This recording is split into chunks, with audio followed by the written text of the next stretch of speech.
Hello दोस्तों, अगर आप लोगों को मेरी कोरियन स्टोरी पसंद आती है सब्सक्राइब ज़रूर करेगा। अगर नहीं करना तो कोई बात नहीं। तो चलते हैं हम अपनी स्टोरी की तरफ। Let's go story time. Jongyu की फ्रेंड बताती है मिस्टर वू हमारे लिए काम कर रहे हैं। अपने आदमी को यहाँ लगाया हुआ है, वो मैप में देखकर बताती है। फिर जोंग्यू बोलती है केरोसिन यानी कि मिट्टी का ऑयल यहाँ लाना अलाउ नहीं है। तो वो लड़की बोलती है तुम्हें इसकी फिक्र करने की जरूरत नहीं है, हमारी ऑलरेडी ही केरोसिन की शॉप है जिसे हम वहाँ छुपा सकते हैं। उस लड़की के जाने के बाद यानसुन बोलता है रॉयल फैमिली, ग्रैंड फैमिली और ऑफिशियल लोग सभी एक दूसरे से मिले हुए हैं, मुझे नहीं लगता ये लोग मुझे यहाँ से जाने देंगे। जोंग्यू कहती है हम लोग आपको चैंगिंग से निकालेंगे और बड़े ही आराम से सीक्रेटली यान भी भेज देंगे। सियांग खैरियत पूछने आता है और कहता है ये कुछ दिन आपके लिए बहुत ही मुश्किल रहे होंगे, मुझे आपकी बहुत ही फिक्र है क्योंकि मैंने हमेशा ही आपको अपनी माँ जैसा समझा है और मेरी मरी हुई माँ के जाने के बाद आपने ही मेरा ख्याल रखा था और मिस्टर वी रियल में ही मेरे अंकल थे। पापा ने युवान को ऑर्डर देकर मुझे बताए बगैर ये सब कुछ किया है, अगर मुझे पता होता तो मैं ये सब कुछ रोक देता। मलका बोलती है मैं किसी और को क्या कहूँ, मेरे भाई ने ये एक्सेप्ट कर लिया है, ये सब उन्होंने किया है और मैं किसी और पर क्या इल्ज़ाम लगाऊँ, मेरे लिए यही काफ़ी है। यूकी अब जिंदा है, ये फैमिली इसके ज़रिए चलेगी। मुझे लगा था आप मुझसे नाराज़ होंगी पर शुक्र है आप मुझसे नाराज़ नहीं है। कुछ दिनों बाद सीओसी प्रिंस आने वाला है और बादशाह चाहते हैं चाओ की शादी उससे हो जाए। मुझे चाओ की फिक्र है, सीओसी का करेक्टर अच्छा नहीं है। मलका बोलती है हाँ मैं खुद ये शादी नहीं चाहती। फिर सियांग मलका को आइडिया देता है। यानसन को पता लगता है जोंग्यू के जराए कि उस साकी के कैंप में तीरबाजी सिखा रही है। वहाँ के चीफ का बेटा शेंग फेंगजी है और वो इस कैंप में बहुत ही जालिम है और कैंप में स्यूली भी शामिल है और जानवी से भागा हुआ जनरल रेस्यू भी शामिल है। यानसन बोलता है हमें क्यू से मिलना चाहिए। यानसन क्यू से मिलने जाता है। क्यों पूछती है तुम यहाँ क्यों आए हो, कोई बड़ी प्रॉब्लम हो गई है क्या? तो यानसन कहता है कोई प्रॉब्लम हो जब भी मैं तुमसे मिल सकता हूँ। तो क्यों बोलती है ऐसा नहीं है, यहाँ पर जो लोग हैं वो तुम्हारे दुश्मन हैं और मैंने तुम्हें खत तो भेजे थे। तो फिर यानसन कहता है मुझे तुम्हारी फिक्र हो रही थी, तुम अच्छे से खा पी तो रही हो ना और तुम्हें कोई तंग तो नहीं करता। तो क्यों बोलती है ऐसा कोई है जो मुझे तंग कर सके। युवान दूर से इन दोनों को देखता है और जेलिस हो रहा होता है। यानसन उसे एक गिफ्ट देता है, क्यों को लगता है ये मेकअप है तो वो कहती है मैं मेकअप यूज नहीं करती। यानसन बोलता है वैसे ऐसी कौन सी लड़की होगी जिसे मेकअप नहीं पसंद होगा, पर ये मेकअप नहीं है, ये एक जेल है जो लगाने से सर्दी फील नहीं होती है। फिर क्यू को अपने हाथ से वो जेल लगाता है। फिर सीन चेंज होता है, क्यू तीरबाजी सिखा रही होती है और फिर खुद 2 तीरों से निशाना लगाती है। युवान आता है और पूछता है ये निशाना किसने लगाया था। सभी कहते हैं क्यू ने। तो युवान भी फिर निशाना लगाता है। क्यू बोलती है ठीक है। फिर युवान बोलता है ऑफ कोर्स ठीक होगा ही ना। हिस्यू कहाँ है, आज सैलरी का दिन है। युवान कहता है तीर कमान बहुत ही पुराने हो रहे हैं, तुम खत ले लो, खत दिखाकर तुम्हें नए तीर कमांडर मिल जाएंगे। क्यू को अपने साथ ले जाता है। युवान उसे इंक रब करने को बोलता है, अगर तुम रब करोगे तभी मैं खत लिख सकता हूँ। युवान कहता है तुम्हें यहाँ पर खतरा है तो मैं तुम्हें कुछ टाइम बाद नए कैंप भेज दूंगा। वाइस चीफ ठीक नहीं है, तुम्हें यानसन की वजह से खतरा हो सकता है तो तुम्हें यानसन से दूर रहना चाहिए। तो क्यों भड़क उठती है पर वो कुछ कह नहीं पाती। और जो तुम करने वाले हो याद रखना, इतनी आसानी से मैं तुम्हें जीतने नहीं दूंगा। मलका ने चाओ को बुलाया होता है क्योंकि मलका ने चाओ के लिए लड़का पसंद किया होता है और वो कोई और नहीं युवान होता है। चाओ ये देखकर उदास होती है पर बताती नहीं। तो चाओ पूछती है आइस क्यूब आज यहाँ पर कैसे। मलका बोलती है युवान को मैंने आज इनवाइट किया है खाने पर। तो चाओ बोलती है मुझे भूख नहीं लगी है, मैं चलती हूँ। तो मलका उसे रोकती है। तो चाओ को ना चाहते हुए भी खाना खाने के लिए बैठना पड़ता है। चाओ मलका के लिए लंबी जिंदगी और सेहत के लिए और दुआ करती है और वाइन पीती है। तो फिर मलका बोलती है तुम युवान के लिए भी चेप करो। तो चाओ जानबूझकर वाइन गिरा देती है जिससे मलका को गुस्सा तो आता है। मलका सर दर्द का बहाना करके वहाँ से चली जाती है। चाओ बोलती है तुम्हें थैंक यू बोलने की जरूरत नहीं। युवान उसे तब भी थैंक यू कहता है। जब चाओ युवान को छोड़ने आती है तो चाओ को युवान कहता है तुम्हें मुझसे दूर रहना चाहिए, अगर तुम मेरे आसपास नजर आओगी तो मलका को गलत फहमी हो जाएगी, जिससे उनको लगेगा कि हम दोनों एक दूसरे को पसंद करते हैं और फिर वो हमारी शादी करवा देगी। चाहो समझ जाती है और वो कहती है ठीक है। युआन को पता लगता है सियंग का ये आइडिया होता है चाहो और इसकी शादी का, तो युआन गुस्सा होता है। सियंग बोलता है तुम इसलिए शादी नहीं कर रहे चाहो से कि तुम क्यू को पसंद करते हो। अगर ऐसा है तो याद रखो क्यू 3 साल से यानसुन के साथ है और वो तुम्हारा प्यार डिजर्व नहीं करती है। युआन जाने लगता है तो सियंग उसे रोक कर बोलता है एक बात याद रखना, मैं युआन को किसी भी हालत चेंगिंग से बाहर जिंदा जाने नहीं दूंगा और उसे मरना ही होगा, और अगर क्यू भी उसका साथ देगी तो वो भी मरेगी। तो युआन बोलता है बादशाह ने दकी को भी मारा था और अब तुम यानसुन को। दकी एक बहुत ही अच्छा ऑफिशियल इंसान था और साथ ही वो एक अच्छा इंसान भी था। बहुत ही अफसोस है और मुझे उसकी मौत पर बहुत ही अफसोस है, पर यानसुन उसके जैसा नहीं है। उसके अंदर नफरत ही नफरत है। अगर वो चेंगिंग से बाहर जाएगा और वो हमसे वार करेगा और बहुत से मासूमों की जान जाएगी, और तुम याद रखना कि तुम कौन हो। सीओ के सिपाही बोल रहे होते हैं सीओसी प्रिंस बहुत ही घमंडी है और बहुत अजीब। वो 2 साल का सफर 4 साल में कंप्लीट करता है। प्रिंस यहाँ पहुँचने ही वाले हैं। सियंग जाता है उसे लेने के लिए, तो सिपाही सियंग को कहता है प्रिंस ने साफ कहा है वो आपसे अभी नहीं मिल सकते। आप अभी वार करके आए हैं, बहुत से खून के छींटे आपके ऊपर होंगे, इसलिए वो अभी आपसे नहीं मिलना चाहते और उन्हें कोई भी लड़का लेने के लिए ना जाए बल्कि लड़के जाए उन्हें लेने के लिए। तो फिर सियंग क्यू को देखता है। क्यू जाती है कुछ सिपाहियों के साथ प्रिंस को लेने के लिए। प्रिंस की मुलाजिम कहती है तुम आदमी लोग यहाँ पे क्या कर रहे हो, प्रिंस ने साफ कहा था हमें सिर्फ लड़कियाँ चाहिए हैं। तो फिर प्रिंस की मुलाजिम कुछ आदमियों के साथ एक लड़की आई है जिसकी उम्र 16 से 17 साल है और थोड़ी बहुत खूबसूरत भी। फिर वो लड़की कहती है तुम आदमी लोग चले जाओ और इस लड़की को छोड़कर। जब सिपाही नहीं जाते तो सीओसी की मुलाजिम तो कोड़ा मारती है उस आदमी पर और दूसरा कोड़ा मारने ही वाली होती है। क्यू पकड़ लेती है उस चाकू को और फिर क्यू जोर से खींचती है जिससे उस लड़की का बैलेंस आउट होता है और वो घोड़े पे जा गिरती है। तो फिर जिससे पूरी घोड़ा गाड़ी तेज भागना शुरू कर देती है। तो क्यू भी अपनी आर्मी को कहती है इसका पीछा करो।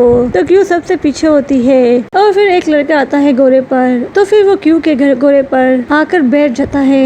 तो फिर क्यू ये देखकर तो फिर क्यू उससे लड़ाई करती है जिसे क्यू जीतती है। तो सियंग आकर पूछता है क्यू से यहाँ पे क्या हुआ था।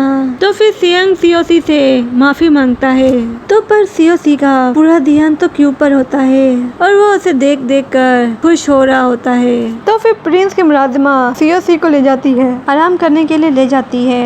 तो क्यू को लगता है प्रिंस को तकलीफ दी है, मुझे कोई ना कोई सजा तो मिलेगी। तो सियंग उससे कहता है वेल डन, तुमने बहुत ही अच्छा काम किया। क्यू ये सुनकर बहुत ही हैरान होती है। तो सियंग कहता है टेंशन नहीं लो, तुम्हें कुछ भी नहीं होगा, हमने तो ये सब कुछ देखा ही नहीं है। सभी सिपाही कहते हैं अगर किसी ने तुम्हें तकलीफ दी तो उसे पहले हमारा सामना करना पड़ेगा। तो क्यू बोलती है मुझे पता नहीं था कि ये प्रिंस है। प्रिंस सियंग के पास आता है। प्रिंस सोंग कहता है ये हर चीज में कंपेयर कर रहा है और जब ये रात को रूम में आया तो कहता है रूम में बहुत ही घुटन हो रही है, तो इसके लिए मैंने सारे खिड़की दरवाजे खुलवा दिए जिसकी वजह से हवा अंदर आए। तो बाद में ये कहने लगा मुझे सर्दी लग रही है और उसके बारे में बहुत सारी बातें बताता है। तो फिर सियंग कहता है क्यू ने इसको मारा है। तो प्रिंस बहुत ही खुश होता है हमारे क्यू ने इसे मारा है, फिर तो बहुत ही अच्छा किया। तो प्रिंस सियोंग बोलता है तुम्हें कोई खुशबू आ रही है। सियंग कहता है हाँ। तो फिर प्रिंस सियोंग कहता है तो इसका मतलब है प्रिंस सीओसी यहाँ पे आने वाला है। और फिर दिखाया जाता है 2 लड़कियां मटक मटक के आ रही होती हैं, पहले फूल फेंकती हैं और फिर इतर, और फिर सीओसी अंदर आता है। सीओसी बोलता है क्यू कहाँ पर है। तो सियंग बोलता है क्यू अभी यहाँ पर नहीं है, तो अगर आप चाहते हैं तो मैं इसे यहाँ पे बुला लेता हूँ। क्यू आती है सियंग के पास, सीओसी उसे पीछे से पकड़ लेता है। तो फिर क्यू उसे पकड़ कर जोर से फेंकती है। तो फिर सीओसी बोलता है मैं प्रिंस हूँ लेन स्टेट का, याद है तुम्हें। और फिर क्यू पे थोड़ा सा गुस्सा करता है। तो सीओसी बोलता है तुम जानते हो ये कौन है, ये मेरी बॉडीगार्ड है अब से, तो तुम इस पर गुस्सा नहीं कर सकते। सियंग, प्रिंस सोंग, क्यू और प्रिंस सीओसी सियोसी, ये सभी लोग बादशाह के पास जा रहे होते हैं। क्यू प्रिंस से माफी मांगती है उसके बिहेवियर की वजह से जो उसने उसके साथ किया था। प्रिंस उसे कहता है मैं तुम्हें काऊ काऊ बुलाऊंगा और वो उससे पूछता है तुम्हारी फैमिली कौन है और तुम्हारी एज क्या है। मैं तो जुलाई में पैदा हुआ था और मेरी उम्र 21 साल है और अभी मेरी शादी नहीं हुई है। क्यों पूछती है आज के दिन जो हुआ इसके बाद भी आप इस तरह की बातें कर रहे हैं तो क्या आप मुझे कोई सबक सिखाना चाहते हैं, तो क्या आप मुझे मरवाना चाहते हैं। तो प्रिंस इसकी बातों का जवाब नहीं देता तो दूसरी बातें करना शुरू कर देता है। सियोसी कहता है मुझे तुमसे पहली नजर में प्यार हो गया है और वो उसे टच करने जाता है तो क्यू उसे पकड़कर गोरागाड़ी से बाहर निकाल देती है। प्रिंस सॉन्ग देखकर बहुत ही खुश होता है और फिर सियोसी गोरागाड़ी के अंदर फिर से होता है और क्यू भी उसके पास ही होती है और फिर वो क्यू से कहता है बादशाह के पास जाने से पहले मुझे ये क्रीम लगा दो जिससे मेरी आंखों के नीचे जो निशान है वो ठीक हो जाएंगे। और फिर भी सियोसी फ्लर्टिंग करना नहीं छोड़ता।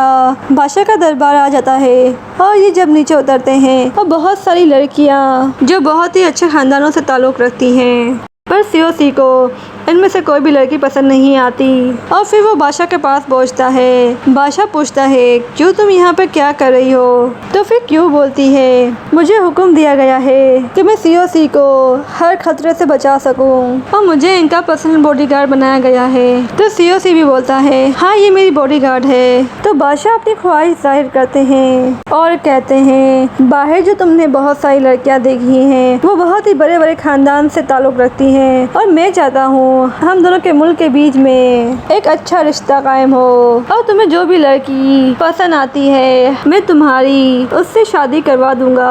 तो सियोसी बोलता है शादी एक बहुत ही बड़ा डिसीजन है और इन सब में मेरे फादर की राय होना बहुत ही जरूरी है। वैसे मेरी भी एक ख्वाहिश है, मुझे एक लड़की यहाँ पे बहुत ही पसंद आई है पर्सनल बॉडीगार्ड के हिसाब से। तो बादशाह पूछता है वो कौन है। तो सियोसी बोलता है वो कोई और नहीं क्यू है। जब मिस लियू क्यू का नाम सुनती है तो वो कहती है प्रिंस से क्यू एक फीमेल सिपाही के साथ साथ होनहार लड़की भी है तो हमें बाकी लोगों को जवाब देना बहुत ही मुश्किल हो जाएगा। तो आप समझ सकते हैं कि हम क्यू को आपको नहीं दे सकते। क्यू जा रही होती है, युवान उसे रोकता है और बोलता है तुम्हें प्रिंस पसंद करते हैं तो इसलिए तुम मुझे नखरे दिखा रही हो। तो क्यू बोलती है मेरा पहले भी बिहेवियर ऐसा ही था प्रिंस आने से पहले ही, तो इसका मतलब है तुम जेलिस हो रहे हो। और फिर सीन चेंज होकर मिस लू को दिखाते हैं जो अपनी बहन की मूर्ति के सामने बात कर रही होती है लूही से और उसे बोल रही होती है मुझे उम्मीद नहीं थी कि मैं तुम्हारी बेटी से फिर से मिलूंगी। अब वो मुझे मिल गई है तो मैं उसका पूरा ख्याल रखूंगी और उससे मैं अपनी पहचान नहीं बताऊंगी क्योंकि मैं साथ में एक माँ भी हूँ और मुझे आपकी हर अच्छाई याद है जिसे मैं कभी नहीं भूल सकती। सियोसी का मुलाजिम पूछता है क्या आपको रियल में ही क्यू पर क्रश हो गया है। तुम्हारे कहने का मतलब क्या है, क्या मैं उसे पसंद नहीं कर सकता। हाँ वो मुझे पसंद है। उसका मुलाजिम कहता है आपकी बहन का खत है और उसकी बहन कोई और नहीं सीओ होती है और सियोसी वो खत पढ़कर उससे मिलने जाता है। सियोसी सीओ के साथ बैठा हुआ होता है और दोनों एक दूसरे से सवाल पूछते हैं, यहाँ आने की वजह पूछते हैं। सीओ कुछ नहीं बताती है और बहाना बना देती है और फिर सियोसी जाने लगता है। तो उसका मुलाजिम पूछता है आपको इसने मिलने के लिए क्यों बुलाया था। सियोसी बोलता है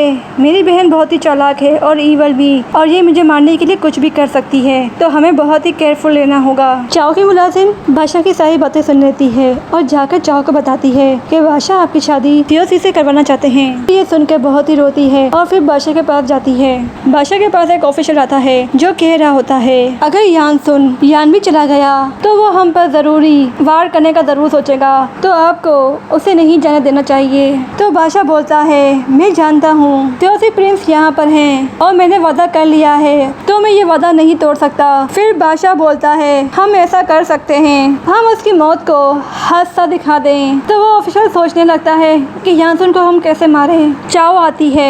बादशाह कहता है मैं अभी बिजी हूँ, हम बाद में बात करेंगे। पर चाओ कुछ नहीं सुनती और कहती है मैं उस प्रिंस से शादी नहीं करना चाहती, मैं यानसुन से शादी करना चाहती हूँ। बादशाह को आइडिया मिल जाता है उसे मारने का। तो फिर वो यानसुन को बुलाते हैं और ऑफिसर भी समझ जाता है बादशाह की चाल को। बादशाह बोलता है यानसुन को अब तुम 23 साल के हो गए हो तो तुम्हें अब शादी कर लेनी चाहिए। तुम्हें कोई लड़की पसंद है? यानसन बोलता है नहीं। तो फिर बादशाह उसे अपनी बेटी से शादी करने का कहता है। तो फिर यानसन बोलता है ये कैसे पॉसिबल हो सकता है, मैं एक गद्दार का बेटा हूँ, तो मैं ये शादी कैसे कर सकता हूँ। तो फिर बादशाह बोलता है मैं इस शादी के लिए रेडी हूँ। तो फिर तुम शादी क्यों नहीं करना चाहते? क्या तुम क्यों की वजह से ये शादी नहीं करना चाहते? तो यानसन बोलता है नहीं, ऐसी बात नहीं है। मेरी फैमिली के मरने के बाद तो क्यों मेरे लिए बहुत कुछ है, उसने मेरा बहुत साथ दिया है, वो मेरे लिए मुलाजिम जैसी नहीं है और हम दोनों के बीच में कोई प्यार व्यार का सीन नहीं है। फिर बादशाह कुछ नहीं सुनता और कहता है और फिर इन दोनों की शादी फिक्स कर देता है और तुम दोनों की शादी 10 दिन के बाद होगी। क्यू को दिखाते हैं जो मिस लू के पास होती है। मिस लू कहती है तुम्हारा नाम क्यू है, क्या तुम मुझे अपना चेहरा दिखाओगी? तो मिस लू उसे देखकर फ्लैशबैक में चली जाती है और दिखाया जाता है जब क्यू छोटी होती है। मिस लू से कह रही होती है तुम यहीं छुपी रहना, कुछ भी हो जाए तुम बाहर मत निकलना। और मिस लू थोड़ा दूर ही जा रही होती है। कुछ लोग उठा लेते हैं मिस लू को और पकड़ के कहीं ले जा रहे होते हैं। क्यू से पूछती है तुम किसी से बहुत ही मिलती जुलती हो, क्या तुम मिस लूही को जानती हो?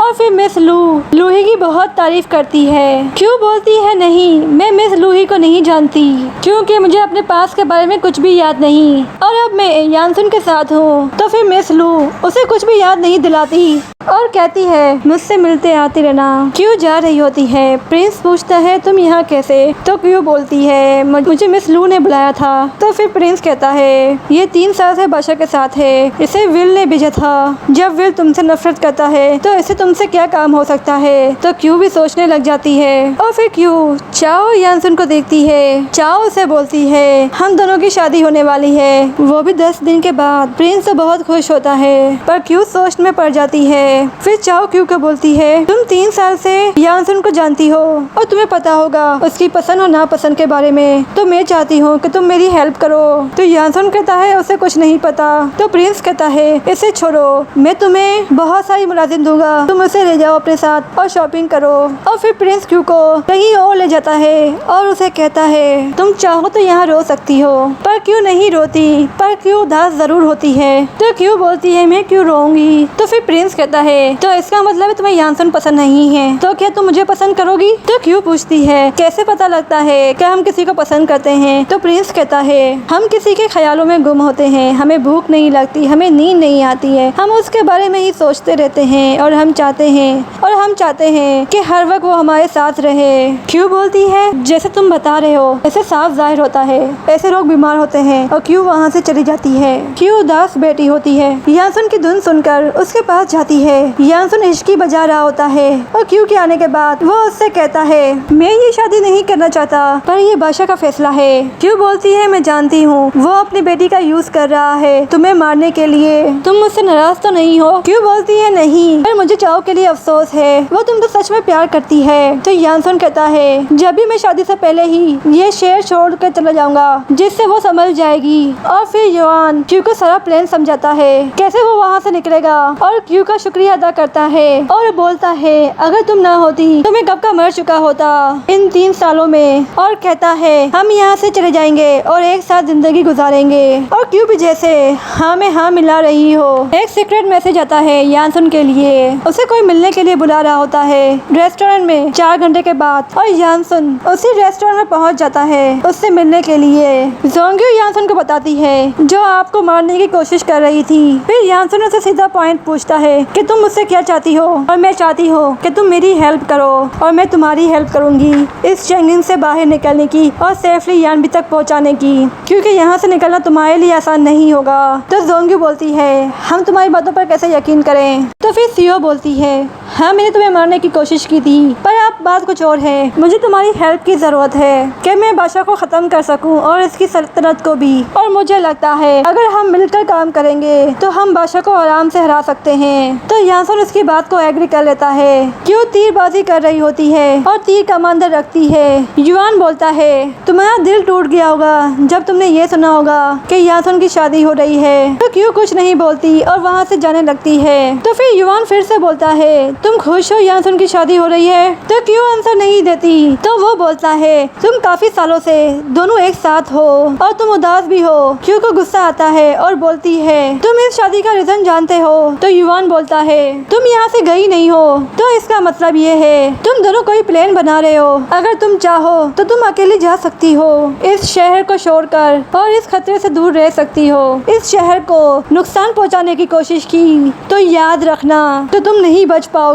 मैं तुम्हारा दुश्मन नहीं हूँ। क्यों बोलती है तुम हो और मेरी हेल्प करना बंद करो, और अगर तुम मेरे और यानसुन के बीच में आए तो याद रखना तो फिर मुझे नहीं पता होगा कि मैं क्या करूँगी। क्यों उसे वार्निंग देकर वहाँ से चली जाती है। चाओ बहुत ही खुश होती है अपनी शादी को लेकर, और मलका आती है और सारे मुलाजिम को बाहर निकालती है और चाओ को एक जोरदार थप्पड़ मारती है और कहती है मैं कौन हूँ तुम्हारी लाइफ में जो तुमने मुझे बताना ज़रूरी नहीं समझा, और जाकर सीधा ही अपने पापा से कह दिया कि तुम्हें यानसुन से शादी करनी है। तो चाओ बोलती है आपने भी तो यही किया था, तो क्या आप मुझे प्ले बॉय से शादी करवाना चाहती हैं? मलका बोलती है ज़रा भी नहीं। तो चाओ बोलती है तुम्हें यानसुन से शादी क्यों नहीं कर सकती? अगर आपको लगता है कि मैं गलत हूँ तो आप मुझे मार डालें, पर मैं यानसुन से ही शादी करूँगी, किसी और से नहीं। और फिर चाओ रोने लगती है तुम यानसुन से जितना प्यार करती हो, क्या तुम्हें लगता है यानसुन भी तुमसे इतना ही प्यार करता होगा? तो तुम्हें लगता है वो तुमसे नफरत नहीं करता होगा? वो तुम्हारे बाप से नफरत नहीं करता होगा? वो इस शहर से नफरत नहीं करता होगा? तो फिर चाओ बोलती है हाँ मैं जानती हूँ ये सब, तब भी मैं उससे शादी करना चाहती हूँ और मैं उसके लिए मर भी सकती हूँ। तो मलका जाते हुए उसके लिए दुआ करती है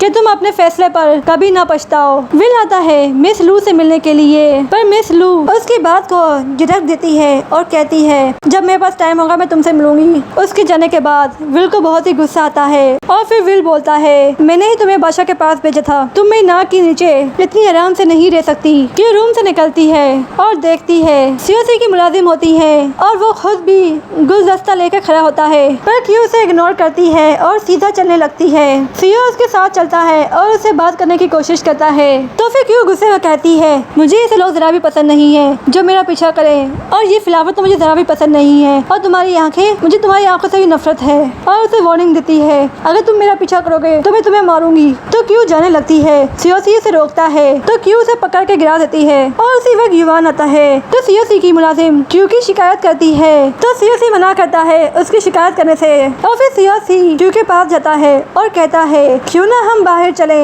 दोनों बहुत ही अच्छा टाइम एक्सपेंड करेंगे। क्यों पहले मना कर देती है और फिर सोचती है अगर मैं इसके साथ जाऊंगी तो मैं यानसुन की हेल्प कर पाऊंगी नक्शा बनाने में। तो फिर क्यों हाँ बोल देती है उसके साथ जाने को। सीओ और क्यों कुछ सिपाही के साथ जा रहे होते हैं। ताओ आती है और बोलती है मैंने मैप बना लिया है, यानसुन को हम यहाँ से कैसे निकालेंगे। तो सीओ बोलती है मुझे उम्मीद है वो यहाँ से निकलने के बाद मुझे डिसअपॉइंटेड नहीं करेगा। और सीओ को पता लगता है इसका भाई शहर से बाहर जा रहा है, तो वो उसे मारने का ऑर्डर देती है और कहती है अगर ये मर जाएगा तो इसके बाद मेरा बड़ा भाई बादशाह बन जाएगा। सीओ से क्यू से बात कर रहा होता है और क्यू को फील हो जाता है और वो सीओ को बचा लेती है उस तीर से। सीओ के सिपाही बहुत सारे तीर फेंकते हैं सीओ सी पर, बहुत सारे तीर फेंकते हैं। क्यू सीओ सी को बचाती है हर तीर से, पर देखने से ऐसा लगता है जैसे क्यू सीओ सी को मार रही हो।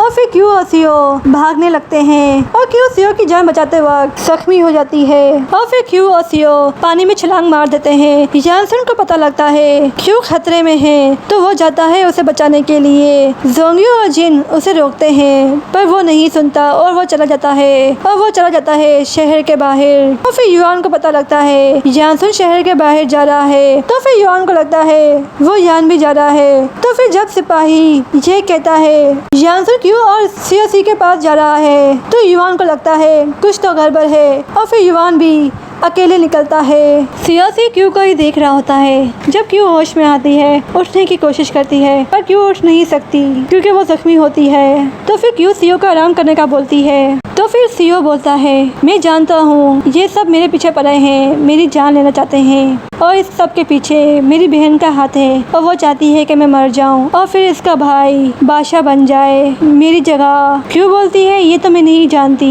पर मैं तुम्हें कुछ नहीं होने दूंगी। और फिर कुछ लोग क्यू और सीओ पर अटैक करते हैं और फिर क्यू बड़ी हिम्मत से इन लोगों को मार डालती है और फिर क्यू और सीओ चलने लगते हैं, पर क्यू नहीं चल पाती। और फिर क्यू बोलती है यहाँ पर जड़ी बूटियाँ हैं, वो मुझे लाकर दो। सीओ लाकर देता है और उसके जख्म पर जड़ी बूटी लगाता है। क्यू उसके कंधे का सहारा लेती है। सीओ से क्यू की ये हालत नहीं देखी जाती और वो कहता है ये बॉक्स तुम रखो, ये मेरे पापा ने मुझे दिया था और कहा था इसके अंदर से 50 नीडल निकलती है और दुश्मनों को मार डालती है। मैं जाकर इन लोगों का ध्यान अपनी तरफ खींचता हूँ। और फिर सीओसी भागने लगता है और उन लोगों का ध्यान सीओसी पर होता है और फिर क्यू यहीं पर बेहोश हो जाती है। दोस्तों, अगर आप लोगों को मेरी स्टोरी पसंद आती है, लाइक शेयर और कमेंट करना मत भूलेगा और साथ ही मुझे कमेंट करके बताएगा आपको मेरी स्टोरी कितनी पसंद आ रही है। नेक्स्ट एपिसोड में मिलते हैं, जब तक के लिए बाय बाय।